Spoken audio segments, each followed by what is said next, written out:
Hello and welcome to Globenshop. We wanted to know what a smart LED light would look like in our globes. We wanted to know how it would work technically and most importantly how it would look with the different maps we offer. Screw the smart LED with the E14 socket into the illuminated globe. After a short time, quickly switch on the lamp. The lamp is now visible on the Wi-Fi network.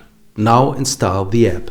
You will find the relevant QR code on the packaging in our online shop, on the globe that we offer with a smart LED. After the installation routine, we come to setting up the light source. Click on the automatic search button and the light source will be found when it is switched on. The last step is to select your Wi-Fi network and enter the password. The device, your light globe, has been successfully added. Now it's time to put it into practice. See if you prefer warm or cool white. Dim it according to your mood and the light in the room. All the globes we offer with Smart LED have short videos to give you a rough idea of the effect. Discover the nuances of your globe every day.